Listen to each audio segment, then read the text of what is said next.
Regardez à tel point que c'est important certaines choses. Vous allez voir. Ce sont les courants telluriques qu'il y a à Vézelay.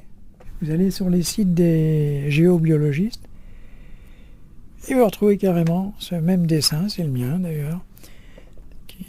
Personne ne m'a demandé l'autorisation, mais je m'en fiche, ils ont quand même dit que ça venait de chez moi. Alors regardez ce qui se passe à Vézelay. Hein. Les courants telluriques, ça c'est un courant hydraulique souterrain. D'accord. Quand elle est traversée donc par un courant tellurique, elle devient radioactive. C'est-à-dire qu'en plus des qualités qu'elle a d'une manière naturelle, elle peut être alcaline, ferrugineuse par exemple, hein, elle devient radioactive. Et donc va avoir des propriétés pour soigner quelqu'un.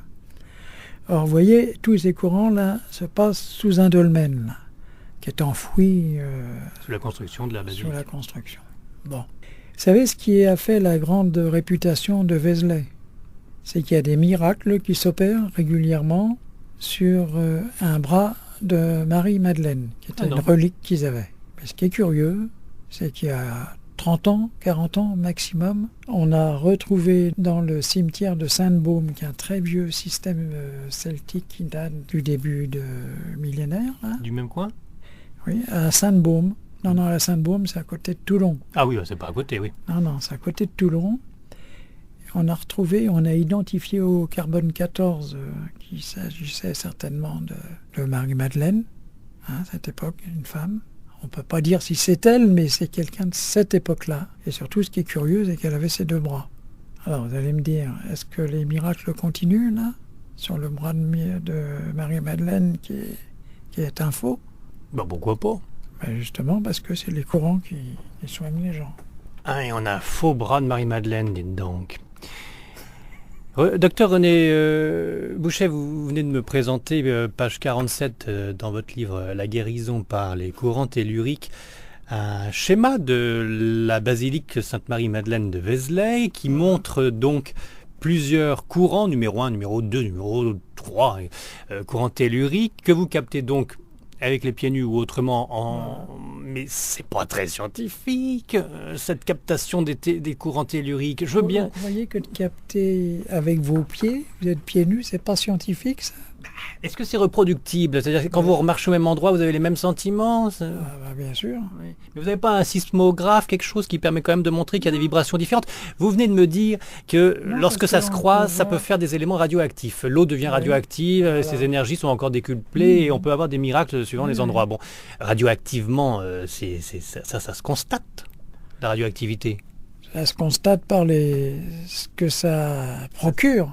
Mais pas que les guérisons, mais on le sent, la radioactivité, le carbone 14, tout ça, on peut le capter. Est-ce que vous avez capté un dolmen vraiment sous le... Non, on ne peut pas capter la radioactivité, ça se constate. Non, mais même si on n'a pas capté le dolmen dedans, hein, il y a des endroits où on voit le dolmen. Il y a des endroits. Et la radioactivité, ça se constate, ça se mesure. Elle est énorme, oui. Mais elle a été mesurée, là, dans la basilique Sainte-Marie-de-Madeleine? C'est Tchernobyl Non, c'est pas comme ça qu'il faut considérer la radioactivité, parce qu'on parle de la radioactivité d'origine nucléaire, mais ça n'a rien à voir avec la radioactivité naturelle. D'accord, mais c'est une mesure. C'est quand même une mesure. Restons dans des bases scientifiques. C'est une mesure radioactive. Scientifique, dans le sens qu'il y a un phénomène qu'on arrive à capter pour la bonne raison qu'on peut prouver son existence par son action sur les gens. D'accord, mais l'action sur les gens, à Lourdes, ça peut être aussi radioactif que sur simplement la foi, la croyance, et on se guérit, on s'auto-guérit. Oui, mais ça, c'est un petit peu prendre un raisonnement raccourci, comme on dit. Oui, je raccourcis, j'essaie de raccourcir, excusez-moi. Enfin, bon, non, ce que je cherche, c'est être certain que voilà, ce courant tellurique numéro 3800 passe bien de gauche à droite, à tel endroit, à tel moment. Enfin, j'ai rencontré pas mal de gens moins scientifiques que vous, qui, en ayant fait un parcours de la France et fait des points, trouvaient que ça faisait une étoile, un rectangle, une pyramide, et puis hop, magie, c'est normal. Non, alors là, je vous arrête là tout de suite. Et pourquoi justement ce n'est pas bon, ces constructions, etc. C'est parce que les courants ne vont jamais en ligne droite. Ils suivent les parties géologiques de la planète. Hein. Mais alors, vous faites quand même des grandes lignes. Chaque cathédrale est reliée à d'autres cathédrales avec tel courant tellurique qui vient de loin. Tenez, regardez par exemple. Alors, vous avez des courants telluriques qui viennent d'Amsterdam, qui viennent de Quimper. Oui. Attendez, regardez ceux de France par exemple. Page 58. Alors, page 58 des plus grands courants telluriques. Là, j'ai 36 igouigouis qui se promènent de partout. Oui, mais ça, vous ne trouverez jamais ça dans aucun livre parce que c'est mes cartes à moi. Oui. Qui datent de Papa Bouchet aussi? Certaines, oui. Papa Bouchet qui était druide, très bon dessinateur. Oui, je comprends. Fervent... Vous savez ça, très bon dessinateur. Parce que vous avez mis un dessin de Jeanne d'Arc à la plume dans l'autre livre. Il n'y a pas que ça. Non, mais il n'y a pas que ça, parce qu'il a eu il a fait beaucoup de tableaux, il a fait tout un tas de... Et puis bon, un chercheur incroyable, l'Atlantide, les druides, c'est incroyable tout ce qu'il a fait. C'est bien que vous continuiez en tant que fils son œuvre. Oui, c'est vrai. Et vous l'avez demandé, papa, non? Je n'ai rien imposé, mais j'ai toujours été bercé là-dedans. Quand vous me parlez des cathédrales, j'avais une dizaine d'années, il m'emmenait partout, donc j'étais obligé de m'en imprégner, même si ça n'allait pas. Mais moi, il m'est arrivé dans certaines cathédrales où je me sentais pas bien. Et dans ces cas-là, paf, on déduit qu'il y a un mauvais... Il faut foutre le camp. C'est tout. Vous comprenez ? Oui, faut pas être maso non plus, faut pas rester dans les endroits où... Regardez, il y a des gens qui vont sur des dolmens, ils marchent là-dessus et tout, mais il y en a qui ont eu des malaises, il y a des gens qui se sont pas sentis bien. Il y en a d'autres qui se sentent bien aussi, ça dépend aussi un peu de ce qui se passe dans la tête. Est-ce que vous allez jusque... C'est pas la tête, c'est le corps, c'est la sensation physique directe. Ça va, si vous voulez, au plexus solaire. Donc c'est les réactions du... Immédiat. Voilà. Est-ce que vous allez jusqu'à penser aussi qu'il y a le même système de pensée pour ces fameux dessins qui se font sur les champs de blé, souvent en Angleterre, mais un petit peu partout, ces crop circles, ces cercles de lumière, ces agroglyphes. Est-ce que vous pensez que c'est aussi de cet ordre-là, c'est-à-dire que ça représente des courants telluriques ou autres? Quand c'est sérieux, disons, parce qu'il y en a eu qui ont été faits d'une manière fantaisiste, c'est la force des courants qui fait ça. Si vous voulez, on s'aperçoit que par exemple dans un dolmen, autour d'un dolmen, il y a un endroit qui est pratiquement, qu'on pourrait dire qu'il n'y a pas de végétation.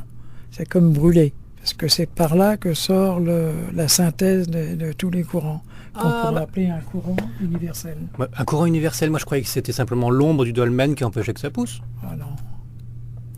Parce que même si c'était l'ombre, il y aurait de la mousse quand même. La mousse, ça pousse. Et là, donc, pas d'extraterrestres qui fabriquent ces dessins sur notre belle Terre, qui tagueraient des signes cabalistiques. Non, ça serait les courants telluriques qui se manifestent de temps en temps, ou autres courants. C'est la planète qui bouge continuellement. Enfin, au bout d'un moment, ça donne quand même des dessins plus proches d'un alphabet qu'autre chose. Hein. Ça a l'air d'être très poussé. C'est-à-dire que les courants créent quelque chose.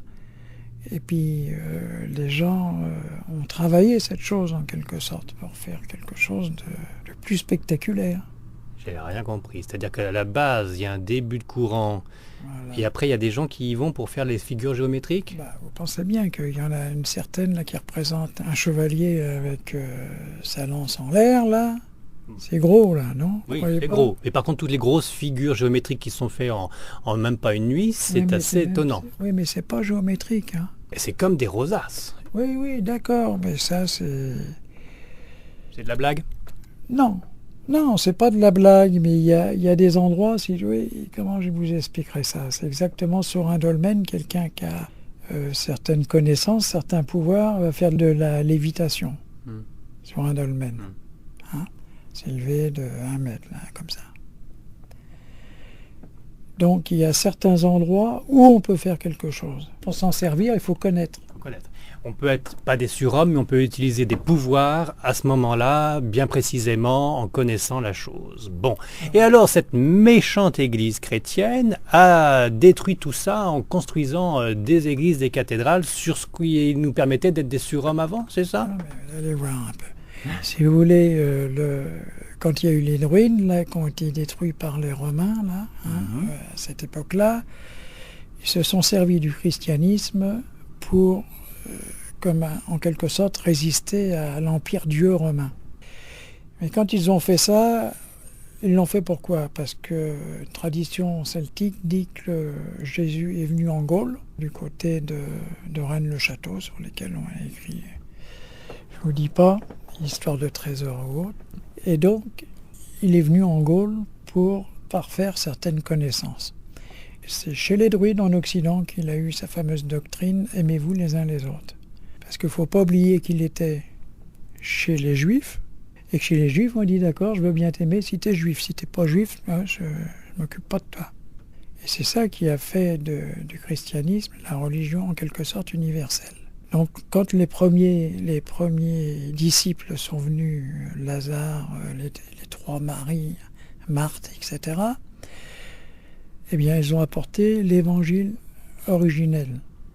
Parce qu'il y a eu tout un tas d'évangiles apocryphes, etc. L'évangile originel a toujours existé, mais il a disparu. C'est-à-dire qu'il a disparu notamment du côté de Rennes-le-Château. Là, ça, on ne l'a jamais, ça a été enterré, certainement, ça s'est défait. Il avait été écrit par qui, cet évangile originel? Par Jacques, le frère de Jésus. Et l'autre évangile, lui, a été enterré, vous savez où? Non. Sous la cathédrale de Chartres. Il va falloir démolir la cathédrale de Chartres pour le retrouver. Non, parce que je pense qu'il n'y aura plus rien, que c'est désagrège. Mais disons qu'il y a une anomalie qu'il y a à Chartres. Je ne sais pas si vous le savez, je vous l'ai fait. Il y en a plusieurs. Là. Jusqu'à vous écouter jusqu'au bout, là, je me dis, oh là, il y a plein d'anomalies. Mais enfin, non, parce que celle-là est particulière. Le Christ est monté jusqu'à Rennes-le-Château. C'est nouveau pour moi. Non, mais il a débarqué au Sainte-Marie de la Mer, là. Oui. Que la Vierge Marie éventuellement soit passée par là pour aller mourir en Turquie, moi je veux bien, mais là le Christ qui passe en France... Et croyez que c'est plus sérieux quand on dit que le Christ il a traversé le désert du Sinaï pour aller en Égypte, là? Ah oui. Croyez?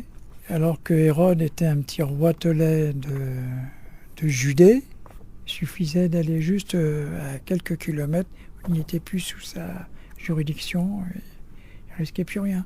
Et puis d'abord, est-ce que vous savez que Nazareth, en vieil hébreu, ça vient de Nazaros, qui veut dire initié, et que la ville de Nazareth, comme Bethléem, n'existait pas. À l'époque, sous ce nom-là. Oui, ça n'existait pas. Alors c'est vrai que c'est curieux, ça fait beaucoup plus de choses.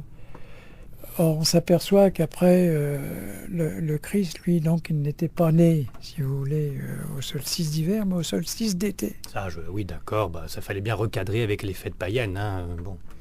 Non, mais il n'y a pas que ça, mais puisqu'on disait que c'est l'esprit solaire, le solaire arrive à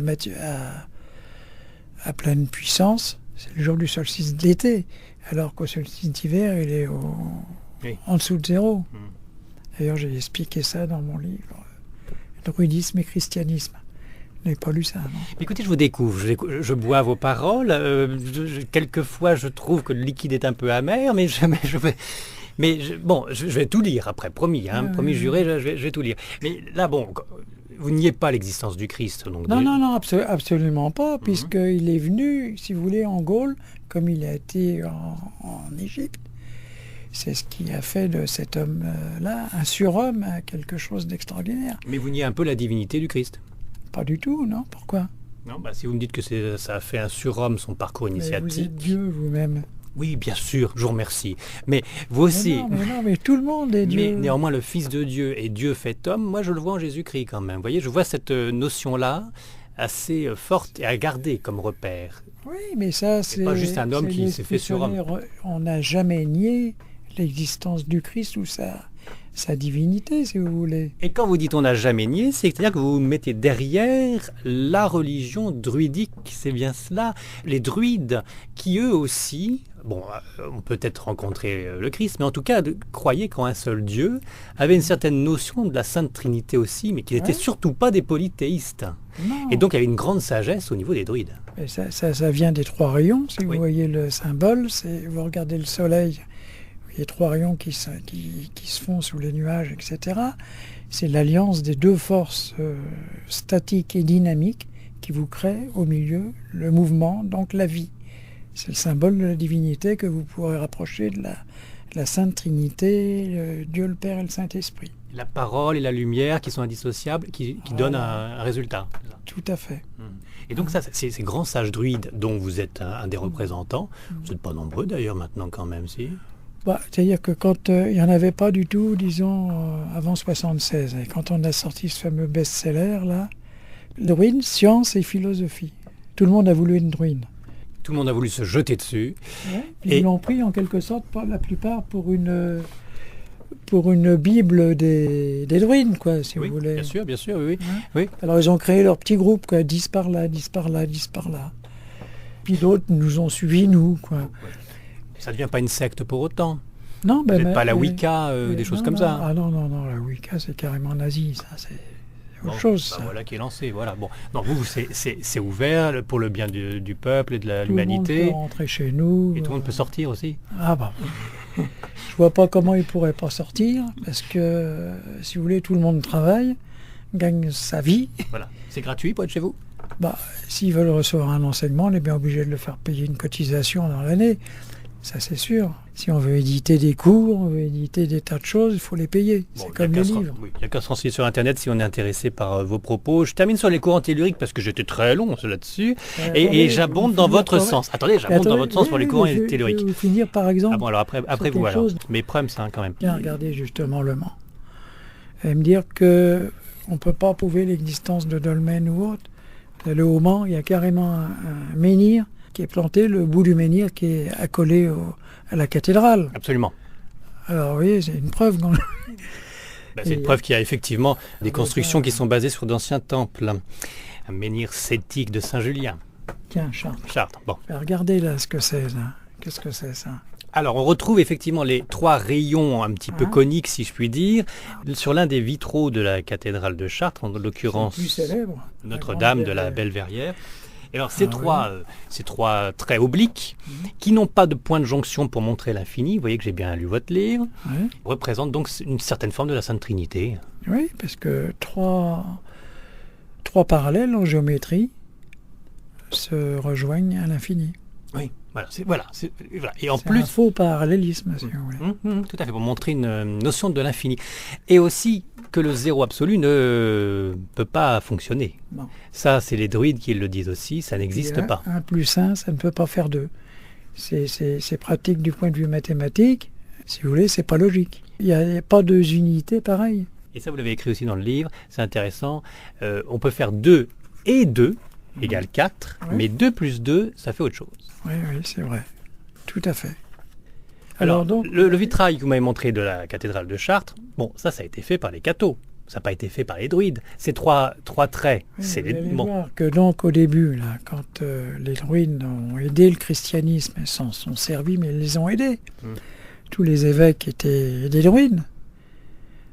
Regardez l'histoire de France. Par exemple, quand il y a eu l'invasion des Huns et tout, tous les évêques étaient habillés en blanc.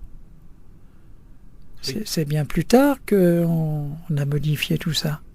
Mais donc, ce ont été les cadres de l'Église.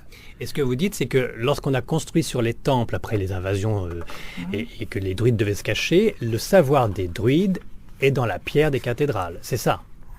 Principalement, oui. D'ailleurs, la fameuse pendule à Salomon, qui est le symbole des compagnons. Qu'est-ce que c'est, ça? C'est une croix celtique. Et oui, croix celtique qui n'a pas d'angle aigu et donc qui est très très bénéfique comme pentacle. Voilà, parce que tous les autres, il n'y a pas d'angle. Voilà. Donc on devrait tous avoir une croix celtique autour du cou? Ouais. Il y en a même qu'on a fabriqué sans mon autorisation, qui ont piqué dans mon livre, mais ça c'est autre chose. Parce que c'est votre croix celtique à vous, c'est pas la croix celtique. Non, avant vous n'en auriez jamais vu avant 76. Hein. Mais en Irlande quand même c'est la croix celtique. Mais non, c'est les croix celtiques fantaisistes, ça. C'est la croix du Christ sur laquelle ils ont fait un cercle en haut. C'est pas une croix celtique. Alors c'est quoi? Le cercle de Kegan. C'est le pendule à Salomon, c'est la croix celtique. C'est juste le premier rond. On veut dire que l'ensemble. Et donc ça veut bien dire que les compagnons étaient initiés par les druides. Bon, mais alors exactement, faites-moi un dessin, s'il vous plaît, René Bouget. La croix celtique telle que vous l'entendez, parce que j'ai lu 3 fois le chapitre et j'ai pas trop compris, telle que vous l'entendez, la croix celtique, elle est configurée comment? Ce n'est pas la croix celte comme on peut le trouver, ni en Irlande ni ailleurs, c'est donc un rond, un cercle. Un cercle alors, qui fait 81 unités de diamètre. D'accord. Vous multipliez ça par 3, 14, 16, et Mhm. vous allez obtenir la grande année solaire. Donc il y a un côté 24 400. astronomique, oui.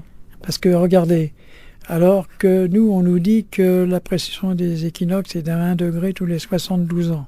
72 par 360, ça va vous donner 25 600. Et donc il y a une différence entre ça, c'est parce que les druides, par les alignements de Karnak ou d'autres systèmes, qui étaient très faciles à faire d'ailleurs, vous visez le soleil à cette heure-ci aujourd'hui, Et hop, vous mettez une pierre. demain il ne sera pas au même endroit. Et hop, vous mettez une autre pierre. Ben voilà, Et hop, une troisième pierre, oui. vous comprenez, c'était facile. Et sur cette Ah, pierre, entre- on bâtit son empire. Hein. Oui. Et alors, tous ces chiffres que vous me donnez, Voilà. à la lecture du livre, on reviendra sur la construction Oui, de votre oui. croix celtique, mais à la lecture du livre, je me dis, bon, enfin, les chiffres, les courants telluriques, la numérologie, tout ça, c'est comme les statistiques, on fait dire ce qu'on veut. Ben non, vous allez voir qu'on peut pas. Tout se tient bien, compter bon. ce qu'on veut. Alors, donc, là, on a un regardez. rayonnement, on a un Alors, rayonnement regardez, astronomique, avec Ouais, donc bon. un cercle, vous faites une croix au milieu. Voilà, bon, écoutez, c'est pas comme ça, hein, vraiment, la construction. Hein. Je vais pas vous faire un cours sur la construction. Non, là. non, mais j'aimerais bien connaître exactement Ouais, votre mais croix je vous celtique. l'expliquerai après. Voilà, bon, alors vous avez. Bon, alors ce qui est intéressant, l'angle formé par les branches de la croix, Oui, donc il y a une croix au milieu du cercle. Chaque angle, ça fait 24 degrés. 24 degrés pour chaque angle. Ça ne vous rappelle rien? 24 heures. Non, c'est l'axe terrestre qui est de 23,83. Ah bah, c'est pas 20 ah bah, c'est pas 24, docteur, alors. Est-ce que vous croyez que dans ce temps-là, ils avaient les ordinateurs avec eux, ils pouvaient calculer les choses comme ça? C'était déjà énorme de trouver quelque chose d'aussi proche que ça, non? Vous ne trouvez pas? Je vous écoute. Alors donc au milieu, vous avez un cercle de 9 unités de diamètre, qui est le monde blanc de Gwenwen, le monde de la lumière et de la connaissance. Ah oui, tiens, j'en profite puisque vous en parlez et que j'ai dévoré votre livre.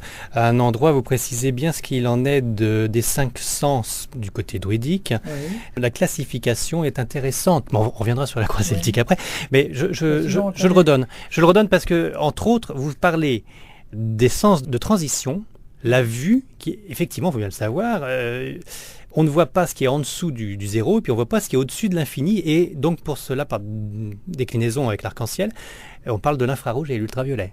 Et bien après ma leçon. Oui, exact. C'est pas mal. Alors vous voyez là, vous partez du cercle de Gwenwen. Le cercle de Groenland, c'est le paradis, enfin c'est l'intense luminosité la plus blanche, la plus pure, hein, c'est Voilà. ça. Hein. C'est-à-dire c'est le maximum d'initiation vers lequel peut tendre l'homme, l'être humain. D'où le centre. Voilà. Hein, alors donc vous avez le carré divin 3 qui vient des fameux 3 rayons d'ailleurs. Hein, Les fameux c'est 3 pour ça- rayons qui c'est se pour recoupent ça- jamais. C'est pour ça qu'on appelle ça le carré druidique 3. 3. Alors 3 x 3, 9, ça vous donne le cercle de Gwenwen. 9 x 3, ça vous donne 27. Et 27, ça vous donne le cercle des migrations, cercle des réincarnations, etc. Ah. Mais vous voyez, il y a la liaison. 3 x 3, 9, 9 x 3, 27, et 27 x 3, vous fera ce fameux cercle de 80. Ah bah tout se retrouve alors. Alors il y a 2 cercles, un cercle de protection puis un cercle de la grande route Samsara au milieu d'une croix. Non, ça fait déjà 3 cercles, là. Il n'y en a pas que 2. Ah bah oui, il y a le centre, j'ai oublié le centre, oh là là, oui, effectivement, oui. Et alors, puis donc, alors on n'est pas loin de la quadrature du cercle et la triangulation du cercle. Tout à Car vous avez fait. trouvé mieux que la quadrature du cercle. Ah, c'est votre père. Ça. Alors, vite fait, parce que déjà, je suis bien embrouillé avec tous vos chiffres, mais vite Oui, fait, mais on se rend compte de quoi? La quadrature du cercle, c'est-à-dire que quand on fait les calculs, on s'aperçoit que c'est pas la même chose, ça tombe pas pile-pile entre la circonférence, c'est ça, d'un cercle et le carré qui peut contenir dedans. Et si vous voulez, c'est un symbole spirituel aussi, la quadrature du cercle. C'est l'esprit qui vient de la matière, qui s'échappe de la matière. Même mathématiquement parlant, on prouve que l'esprit est plus vaste que la matière. Voilà, alors l'esprit pénètre la matière, mais il peut s'en aller quand il veut. Alors que la matière, elle est inerte. Et là, vous avez poussé jusqu'à la triangulation du cercle. Voilà, tout à fait. Et c'est le même principe, c'est la même idée. Voilà. Si vous n'avez rien compris, Page 66, relisez le docteur René Bouchet dans son livre Énergie sacrée des cathédrales aux éditions Trajectoire. Et jetez un coup d'œil sur le dernier paragraphe de la page 66 où là, il y a de quoi s'émerveiller mathématiquement sur le fait que le mysticisme, le spirituel est au-dessus de tout. Oui, voilà, c'est ça. C'est-à-dire que les druides ont toujours demandé à leurs adeptes de ne pas croire par foi, mais de croire ce qu'ils peuvent comprendre. C'est différent. Effectivement. Donc moins de coutumes, moins de légendes et plus de scientifiques. Je reviens sur votre croix celtique, docteur René Bouchet. J'insiste, laissez-moi de côté tous les chiffres qui représentent tout ce qu'il faut, mais ça fait un cercle à l'intérieur, une croix, au milieu de la croix, un autre rond, et entre les deux, un autre cercle. C'est ça ? Voilà. Ouais. Alors le cercle de Gwenwed au centre, de 9 mm de diamètre ou 9 unités de diamètre, c'est l'avantage, c'est qu'on peut prendre n'importe quelle unité. Parce que le 9, c'est le chiffre sacré spirituel des druides aussi, non ? Non, c'est le carré de 3. 3 vient des 3 rayons. 3 x 3, 9. Ensuite, vous avez le cercle d'Abred ou des migrations. Toutes les réincarnations qui vont nous permettre d'obtenir le paradis, entre guillemets, du Gwenwed. Qui sera donc de 27 unités de diamètre, c'est-à-dire 9 x 3, 27. Ça veut dire qu'on a 27 vies ? Non, pas du tout. Je suis content de vous poser la question. Et donc 27 x 3, 81, qui vous donne ce cercle dans lequel est inscrite la croix. Or, c'est 80 unités de diamètre, donc c'est le cercle de Kegan, où seul peut se manifester les émanations de Dieu. On ne peut pas supporter l'éternité du Kegan parce que nous ne sommes pas immortels. Nous n'avons pas de position. Nous ne sommes pas éternels plutôt. C'est-à-dire nous n'avons pas de position éternelle. La position éternelle, il faut se la gagner. C'est-à-dire qu'une fois arrivé dans le Gwenwed, là vous avez passé certains cercles, et c'est là qui est très important, c'est que toutes les planètes qui sont représentées par ça, parce que ça donne certaines influences des couleurs, etc. Toutes ces couleurs sont tout simplement la décomposition du prisme de l'arc-en-ciel. Voilà, l'arc-en-ciel de la lumière solaire. Donc ça prouve bien que l'être humain, il est sous la protection directe de la lumière solaire. Ce qui n'empêche pas qu'il y a les ultraviolets et les infrarouges. Voilà. J'ai tout compris. Cette représentation-là, sur un autre plan, ça fait très moyenâgeux, avec ce que pouvaient représenter les cathos de ce moment-là, avec différentes sphères, différentes étoiles célestes, et au fur et à mesure qu'on avance, on s'élève dans différents paradis. C'est un peu pareil. Parce que, par exemple, quand vous voyez Kepler, etc., n'ont fait que redécouvrir ce que les druides ont enseigné avant. Mais alors pourquoi on a démoli les druides ? Pourquoi a-t-on empêché tout ce savoir qui nous permettrait d'être plus intelligents, des surhommes même, et d'être en meilleure santé ? Pourquoi ? Parce que les livres sont mal diffusés. Mais pourquoi ? À l'époque, on a massacré ça pour le plaisir de quoi ? De construire des bâtiments par-dessus ? Pourquoi ? Parce que la grosse erreur de l'Église catholique romaine, c'était de s'intéresser au matériel. Oui, mais est-ce que c'est pas aussi une grosse erreur des druides de s'être fait avoir s'ils étaient si puissants, si forts, s'ils avaient autant d'acquisitions spirituelles et même intellectuelles, comment un peuple aussi fort a pu se laisser bouffer ? Parce que c'était pas l'époque. C'était pas le moment, parce que l'être humain, il raisonne toujours par une génération, 2 générations, 3 générations. Imaginez-vous ce que ça représente par rapport à l'éternité. J'imagine, si je fais un anachronisme, si vous, docteur René Bouchet, vous vous retrouvez au milieu de protozoaires à cils vibratile et de tyrannosaures rex, vous aurez, malgré votre grand savoir, vous aurez du mal à ne pas y passer. Bien sûr, oui. Tout à fait. Donc il y a ici et maintenant, mais il y a l'espace-temps qui joue, alors qu'on m'a toujours dit que ça n'existait pas, le temps. Si, parce qu'il y a des cycles. Et les cycles, c'est quelque chose auquel les humains ne peuvent pas échapper. Il faut changer de braquet, c'est ça ? La Terre a ses cycles. Pour ça, le changement climatique, moi je vous le dis franchement, c'est de la fumisterie. La Terre, il y a des aires glaciaires, il y a des aires tropicales. C'est normal, c'est la vie de la Terre. C'est pas l'être humain parce qu'il va faire un peu moins de CO2 qui va Bien sûr, c'est bien de faire un peu moins de CO2, c'est vrai, c'est pas agréable de vivre dans des villes polluées, ou etc. Ça joue même sur la santé des gens. Mais c'est pas l'homme qui va commander à ces cycles-là. C'est-à-dire que la Terre s'autogère. Bien sûr, tout à fait. On n'a pas à s'inquiéter, mais on n'a pas à l'abîmer non plus. Ah non, Paul Bouchet disait déjà dans les années 50, la Terre façonne les êtres humains et soigne leurs maux.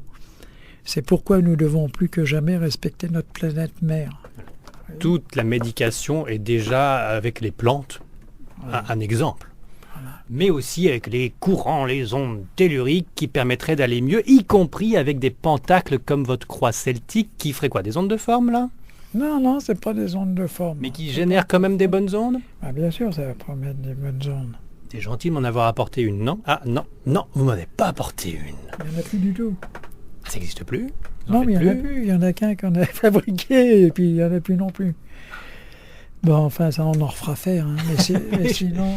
Mais si on se sent chrétien, hein, par exemple, et qu'on a autour de son cou la croix du Christ, donc on pense au Christ, c'est peut-être pas plus mal qu'un pentacle celtique. C'est-à-dire le pentacle celtique, c'est nos racines. C'est les racines celtes de notre pays, de l'Europe occidentale. Oui, mais Christ, c'est notre sauveur. Oui, mais ils existaient avant le Christ.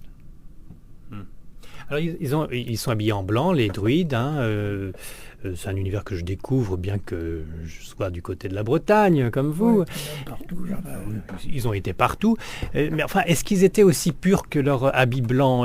C'était vraiment des grands sages ou alors il y avait des choses, sacrifices ou autres Non. bêtises? Non, ils étaient nickel du Les début jusqu'à la fin?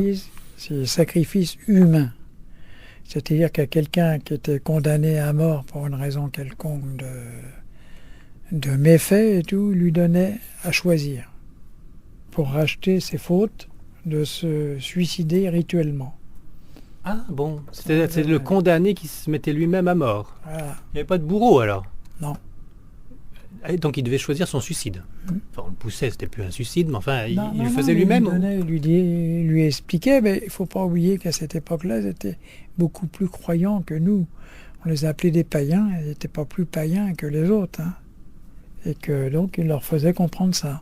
Païens, d'ailleurs, c'était plutôt ceux qui ne suivaient pas la religion de Rome. Voilà, exactement, c'est ce qu'on a parlé, paganisme. Bon, mais alors là, concrètement, je vole une poule, je tue ma belle-sœur, je suis chopé par les druides qui avaient donc autorité sur les villages, et le druide me dit, bon, bah c'est pas bien, tu vas y passer de l'autre côté parce qu'on veut plus de toi sur Terre, en sachant néanmoins qu'il y a la réincarnation qui existe.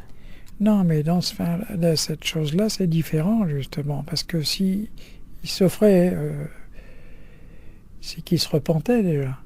Bah, il était pour peut-être obligé. accepter Hein. ça. Par qui?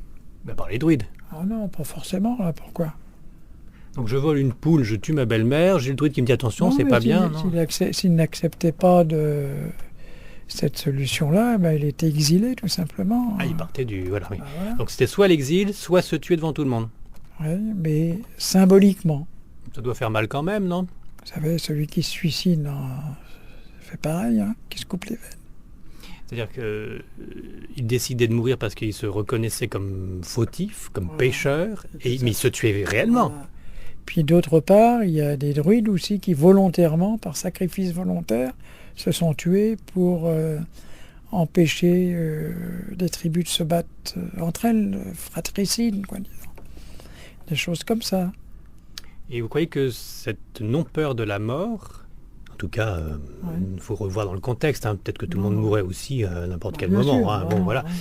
Mais peut-être que c'était lié à la croyance à la réincarnation. Ils croient à la réincarnation, oui, tout à fait. Vous croyez à la réincarnation. Oui, oui. Donc papa Paul se réincarne, est déjà réincarné? Non. Parce que plus on est initié et plus on travaille en quelque sorte dans l'astral. D'accord, oui, donc on retombe moins dans cette terre Voilà. malheureuse. Puis Oui. il y a un moment où, à ce moment-là, c'est terminé, on se réincarne plus là, où vous devenez guide en quelque sorte, quoi, pour aider les autres, justement. Voilà, un guide spirituel, ou alors d'aller dans d'autres systèmes qu'on ne connaît pas d'ailleurs. Hein. Pas la peine de me demander où est-ce qu'ils vont après. Je serais un menteur si je vous disais ça. Enfin, on n'a pas fini de vivre, quoi, en résumé. Voilà, en réalité, vous reprenez votre vie, c'est-à-dire quand vous arrivez au Gwenwell, vous êtes au summum de l'état humain. Bon, vous revenez sur Terre, ça ne peut être que volontairement pour apporter quelque chose aux autres.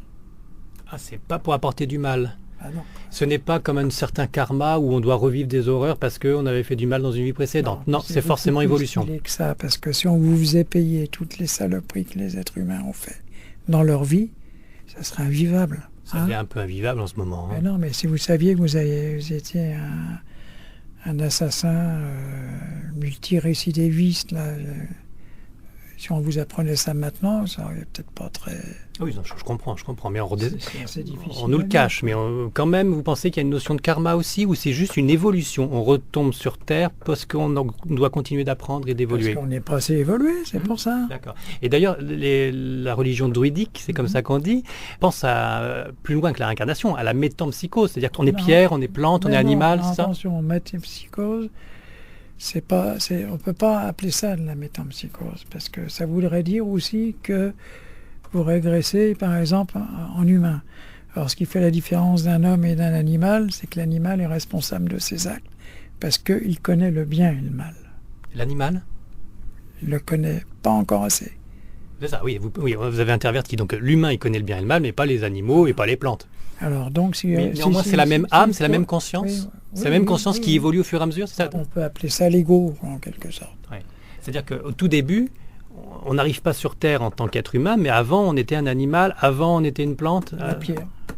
La pierre. Et d'ailleurs, vous avez ce grand symbole-là, vous n'avez pas vu? J'ai pas vu. Que j'ai pas vu? Tenez.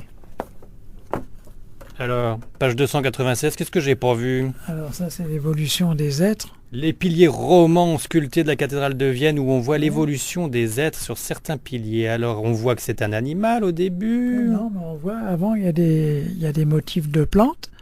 Puis avant, c'est la pierre. La pierre devient plante, animal et être humain. La figure qui ressort. Ah, ben, j'avais pas vu. Mais une fois qu'on est être humain, qu'on s'est réincarné plusieurs fois en être humain, parce que peut-être qu'il y a du boulot, surtout pour moi. Bon, on devient autre chose qu'un être humain, on devient guide ou c'est ça, ange? Est-ce qu'on est ange gardien? Non. Non, ça c'est l'Église qui a fabriqué cet élément. Mais disons, non, pas des anges, des guides. Des surhommes un peu, enfin plus hommes, c'est-à-dire qu'on n'a pas les tentations animales de l'homme. Disons que ce sont des êtres supérieurs. Des purs esprits. Voilà, les purs esprits, mais qui connaissent bien la mentalité humaine parce qu'ils s'en sont dégagés il n'y a pas très très longtemps. Quand on dit pas très longtemps, pour nous, ça peut être quelques années, pour eux, ça peut être des siècles. Hein. Et après, quand on est guide, quand on s'est promené éventuellement dans d'autres sphères, d'autres planètes, d'autres formes de vie encore plus évoluées, on va refaire un nouveau cycle. Un nouveau cycle. Et une fois qu'on a fait 36 000 cycles, il y aura toujours, ça se mélange à la divinité après. À la divinité, Dieu. Voilà, c'est pour ça qu'en réalité, si vous voulez, à l'intérieur de Dieu, il y a le côté négatif, il y a le côté positif. Et là, on va approfondir la chose, docteur René Bouchet, dans la troisième partie.